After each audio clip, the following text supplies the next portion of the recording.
একবার ভাবুন তো, একটি জাহাজ সমুদ্রের বুকে চলছে। চারিদিকে শুধু জল আর জল। কখনো ঝড় আসছে, কখনো ঢেউ উঠছে, কখনো চারপাশ অন্ধকার হয়ে যাচ্ছে। কিন্তু জাহাজের কাছে যদি একটি ঠিকঠাক কম্পাস থাকে, তাহলে সে পথ হারাবে না। কারণ চারপাশ যতই বদলে যাক, কম্পাসের কাঁটা উত্তর দিকেই নির্দেশ করবে। আমাদের জীবনেও ঠিক তেমন। জীবনে কত ভুল হবে, কত বিপদ আসবে, কত মানুষ আমাদের ভুল পথে নিয়ে যাবে, তা আমরা সবসময় নিয়ন্ত্রণ করতে পারি না। কিন্তু যদি আমাদের মনের দিকটা ঈশ্বরের দিকে থাকে, তাহলে জীবনের ঝড়ের মধ্যেও আমরা একদিন না একদিন ঠিক খুঁজে পাব। আর তাই আজকের এই কথাটি খুব মন দিয়ে শুনুন। ভুল হয়ে গেছে বলে নিজেকে শেষ করে দেবেন না, বরং ঈশ্বরের দিকে আবার ফিরে আসুন। কারণ যতক্ষণ মানুষ ঈশ্বরের দিকে ফিরতে পারবে, ততক্ষণ তার জীবনে ফিরে আসার পথ বন্ধ হয় না। শ্রীকৃষ্ণের শিক্ষার মধ্যে একটি বিষয় বারবার আমাদের মনে আসে। মানুষের মনকে সঠিক পথে রাখতে হবে। আর সেই সঠিক পথের অন্যতম সহায়ক হল সাধু সঙ্গ, সৎসঙ্গ এবং ঈশ্বর চিন্তা। জীবনে একটু একটু করে সাধু সঙ্গ করুন, ভালো মানুষের সঙ্গে থাকুন, ঈশ্বরের কথা শুনুন, ঠাকুর মায়ের জীবন নিয়ে ভাবুন। কারণ মানুষের মন একা একা সবসময় নিজের পথ ঠিক রাখতে পারে না। যে পরিবেশে আমরা থাকি, যাদের কথা শুনি, যে বিষয়গুলো নিয়ে সারা দিন ভাবি, ধীরে ধীরে আমাদের মনও সেই দিকেই চলে যায়। তাই সৎসঙ্গ শুধু কিছু ধর্মীয় কথা শোনা নয়, সৎসঙ্গ হলো নিজের মনকে বারবার ঈশ্বরের দিকে ফিরিয়ে আনার একটি পথ। কিন্তু একটা প্রশ্ন আসছে, যদি কেউ ইতিমধ্যেই ভুল পথে চলে যায়, যদি জীবনে অনেক ভুল হয়ে যায়, যদি মনে হয় আমি তো অনেক দূরে চলে এসেছি, এখন কি আর ফিরে আসা সম্ভব? হ্যাঁ, সম্ভব। আর আজকের এই কথাগুলো সবচেয়ে বড় আশ্বাস এখানেই। একবার যদি মানুষ কোনো ভুল অভ্যেসে অভ্যস্ত হয়ে যায়, তাহলে সেখান থেকে বেরিয়ে আসা সহজ হয় না। প্রথমে ভুল কাজটি ছোট মনে হয়, তারপর ধীরে ধীরে সেটাই অভ্যেস হয়ে যায়। অভ্যেস থেকে তৈরি হয় আসক্তি, আর আসক্তি যখন মনের মধ্যে শক্তি হয়ে বসে যায়, তখন মানুষ বুঝতে পারে, আমি জানি এটা ঠিক নয়, তবুও নিজেকে থামাতে পারছি না। এই কারণে শুরুতেই নিজেকে সামলে নেওয়া জরুরি। শ্রীকৃষ্ণের শিক্ষার আলোকে আমরা বুঝতে পারি, মনকে যদি সঠিক দিকে রাখা যায়, তাহলে পতনের সম্ভাবনা কমে। আর সেই জন্যই দরকার সৎসঙ্গ। প্রথমেই যে জাহাজের উদাহরণটি দিয়ে শুরু করলাম, সেই জাহাজের কথাটি মনে করুন।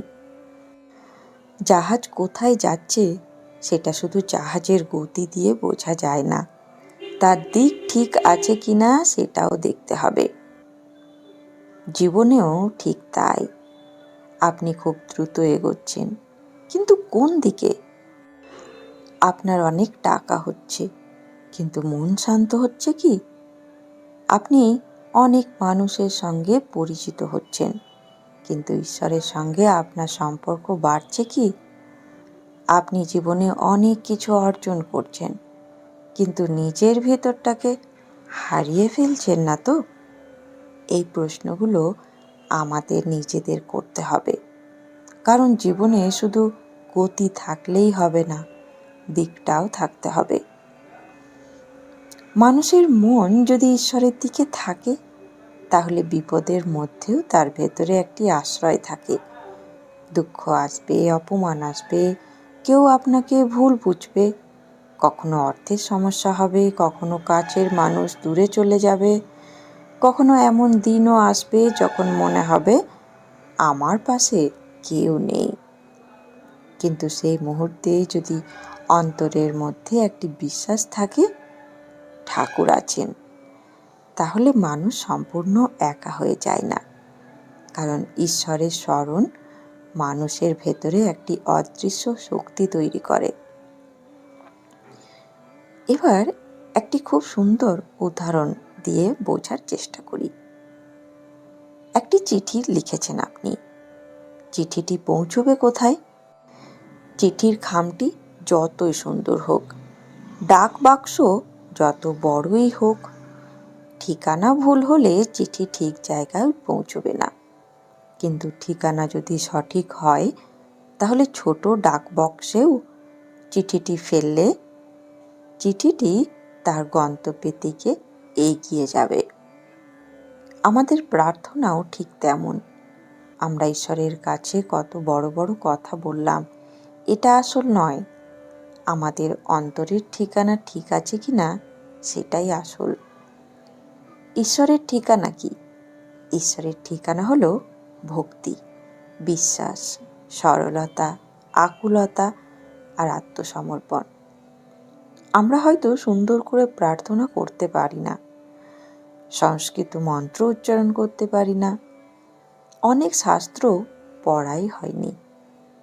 কিন্তু আপনি যদি অন্তর থেকে বলতে পারেন, হে ঠাকুর, আমি আপনাকে চাই, আমার মনকে আপনি নিজের দিকে ফিরিয়ে নিন, আমাকে ভক্তি দিন, বিশ্বাস দিন, তাহলে সেই প্রার্থনাই আপনার জীবনের সবচেয়ে বড় সম্পদ হয়ে উঠবে। শ্রী শ্রী মা সারদা দেবীর শিক্ষার মধ্যে বিশ্বাসের গুরুত্ব অপরিসীম। বিশ্বাস হয়ে গেলে মানুষ অনেক প্রতিকূলতার মধ্যে দাঁড়িয়েও থাকতে পারে, কারণ তখন সে জানে আমি একা নই। এই বিশ্বাসটা খুব গভীর।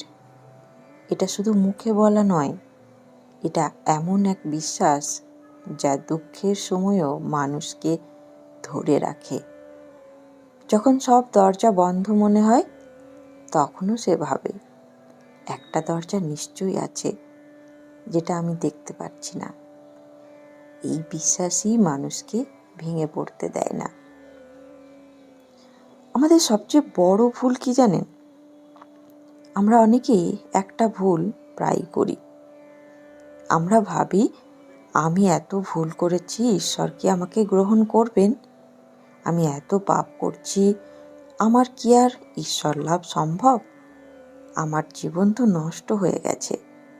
এই ভাবনাগুলো মানুষকে ঈশ্বরের কাছ থেকে আরও দূরে সরিয়ে দেয়। ভুল হয়েছে, কিন্তু মানুষ মাত্রই তো ভুল হয়।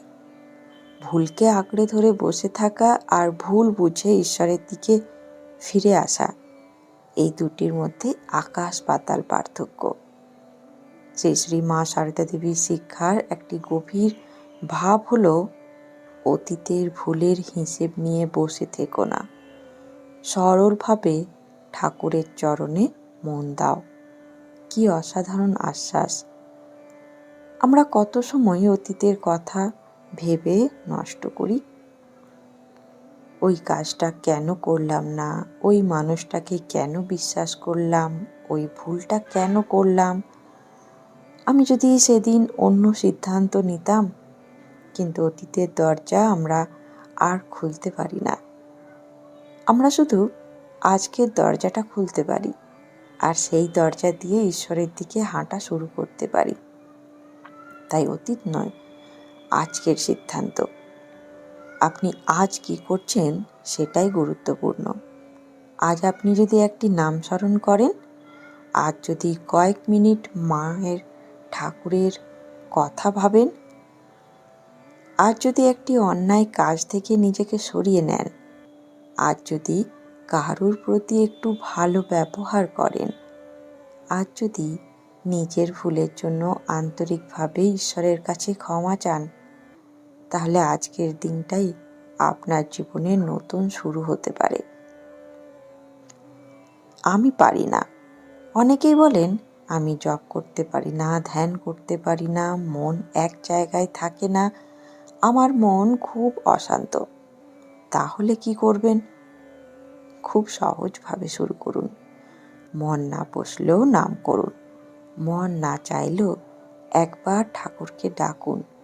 প্রার্থনা করতে না পারলেও বলুন, ঠাকুর, আমার মন আপনার দিকে নেই, আপনি আমার মনকে নিজের দিকে ফিরিয়ে নিন। এই সরল স্বীকারোক্তির মধ্যেও ভক্তি আছে। আচ্ছা, সৎসঙ্গ কেন এত জরুরি? চলুন এবারে আমরা জানার চেষ্টা করি। আমরা যেমন মানুষের সঙ্গে থাকি তেমনি হয়ে উঠি। তাই সৎসঙ্গ মানে শুধু কোনো আশ্রমে যাওয়া নয়, ভালো কথা শোনা সৎসঙ্গ, ঠাকুর মায়ের জীবন পড়া সৎসঙ্গ, ভগবানের নাম স্মরণ করা সৎসঙ্গ, নিজের ভেতরে খারাপ চিন্তাকে প্রশ্ন করাও সৎসঙ্গ। যে মানুষ আমাদের ঈশ্বরের কথা মনে করিয়ে দেন তার সঙ্গ সৎসঙ্গ। আর যে সঙ্গ আমাদের ঈশ্বর থেকে দূরে সরিয়ে দেয় সেই সঙ্গ থেকে নিজেকে ধীরে ধীরে সরিয়ে নেওয়াও সাধনার অংশ। আজ রাতে ঘুমানোর আগে নিজেকে একটি প্রশ্ন করবেন, আজ সারাদিন আমার মন কোথায় ছিল? মানুষের কথায়, অভিমানে, টাকা পয়সায়, অপমানে, রাগে, ভবিষ্যতের চিন্তায়, নাকি কিছুটা হলেও ঈশ্বরের দিকে? এই প্রশ্নটি প্রতিদিন নিজেকে করতে পারলে আপনি নিজের মনের গতিপথ বুঝতে পারবেন, আর তখনই নিজের ভেতরের কম্পাসটা ঠিক করা সম্ভব। তাহলে প্রার্থনা কেমন হবে? ঈশ্বরের কাছে খুব বেশি কিছু চাইতে হবে না। বলুন, ঠাকুর, আমাকে ভক্তি দাও, আমাকে বিশ্বাস দাও, আমার মনকে সৎ পথে রাখো, ভুল করলে আমাকে আবার তোমার দিকে ফিরিয়ে দাও, অন্যায়ের পথে গেলে আমাকে থামিয়ে দিও, আমার অহংকার দূর করো, তোমার চরণে আমার মন রাখো। এই প্রার্থনাগুলো খুব সাধারণ, কিন্তু এগুলোর মধ্যে রয়েছে মানুষের জীবনের সবচেয়ে বড় চাওয়া। মনে রাখবেন, জীবনে ভুল হওয়া সবচেয়ে বড় বিপদ নয়, ভুল করে ঈশ্বরের দিক থেকে মুখ ফিরিয়ে নেওয়াই বড় বিপদ। আপনি পড়ে যেতে পারেন, কিন্তু উঠে দাঁড়ান।